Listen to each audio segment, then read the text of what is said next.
réflexion sur les bénéfices, hein?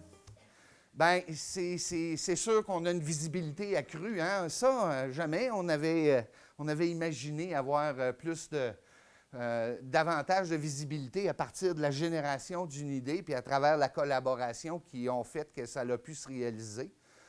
Hein? On se fait parler de nous autres, même si on est tout petit. T'sais. Ça, c'est le fun en Titi. Ça améliore notre crédibilité puis notre notoriété. Hein? Tantôt, quand on démontre notre savoir-faire, puis notre savoir-être comme entreprise, ça, c'est capital.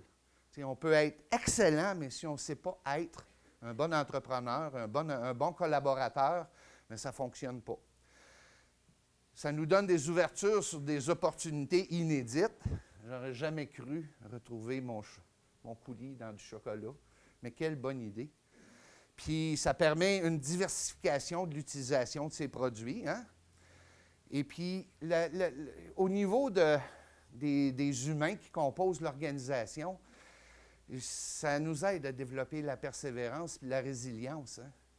Hein? J'oublierai jamais la première fois que j'ai essayé de commercialement produire mon coulis de pommes, puis j'ai presque scrappé ma bouilleuse à cabane à sucre.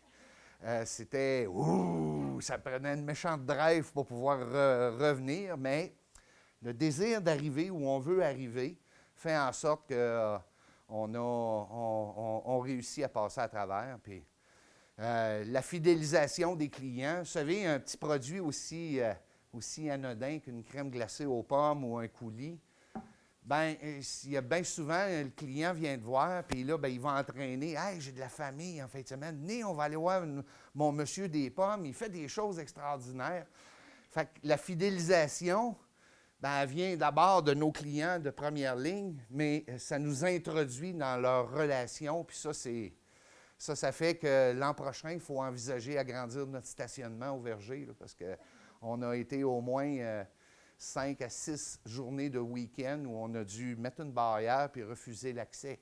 Fait qu'en quelque part, il y a un engouement qui découle de tout ça. Puis, évidemment, bien ça passe par la reconnaissance à nos collaborateurs. Puis, si mes collaborateurs voient un jour cette vidéo-là, bien, chapeau, merci beaucoup. Fait que la collaboration, pour nous, ça a été un incontournable. Je vous remercie encore une fois de l'opportunité que vous m'avez donnée de vous parler de ce beau petit rêve intérieur-là qui s'est réalisé. Puis, je vais vous souhaiter une bonne fin de journée. Cet après-midi, je vais devoir m'absenter.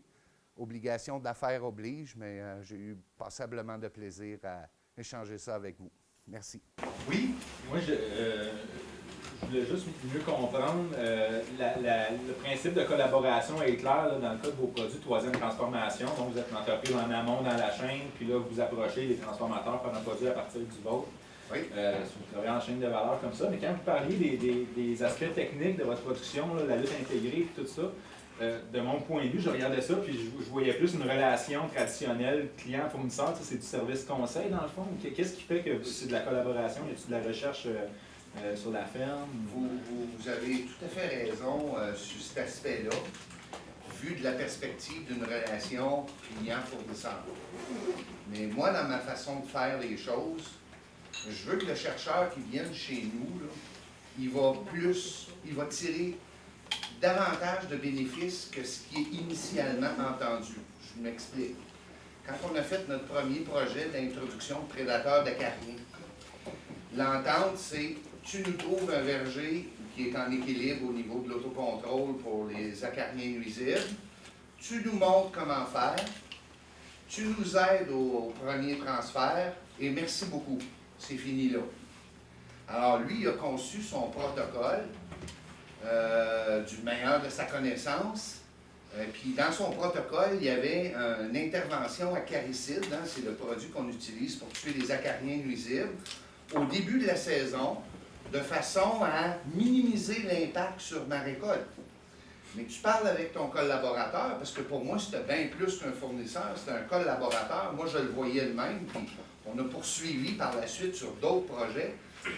J'ai entendu, à travers sa description, qui aimerait bien voir comment est-ce que la population d'acariens nuisibles évoluerait dans le temps si on ne faisait aucun traitement d'ajustement de la population initiale.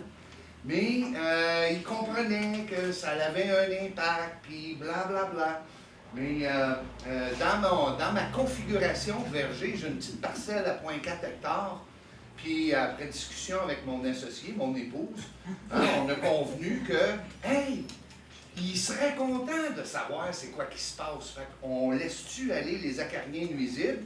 J'ai dit, de toute façon, plus qu'on a de bouffe pour nos acariens prédateurs, meilleure va être l'introduction. Puis effectivement, on a laissé aller l'acarien nuisible à un niveau où ce que mes pommes étaient grosses de même. On a fait une activité de démonstration, puis je me suis fait traiter de malade dans d'autres producteurs. Mais on savait où ce qu'on voulait s'en aller. Fait que la conséquence, le bénéfice indirect qu'on a eu de ça, c'est que nos acariens prédateurs, les agistèmes, les typhlodromes, au lieu d'avoir juste une ponte, ils ont eu 2 générations qui ont pu se reproduire parce qu'il y avait tellement abondance de nourriture que pour eux, c'était comme une finalité. Puis on a eu une saison d'automne, parce que l'introduction se faisait en août. On a eu une saison d'automne favorable à une 2e génération. Fait qu'au printemps qui a suivi, on avait 2 fois plus de prédateurs dans notre parcelle que ce qui était initialement planifié. Alors, ça, là, c'est la différence entre collaborer puis rencontrer un engagement contractuel. Si on avait rencontré un engagement contractuel, mon collaborateur, M. Lanier, il serait encore en train de se poser la question, ouais, mais si on les avait laissés aller, qu'est-ce qui se serait passé? En faisant un sacrifice, en considérant une contrainte pour lui importante dans l'exercice de la réalisation de mon projet, c'est là que j'ai franchi le step d'être un client, de passer à un niveau de collaboration.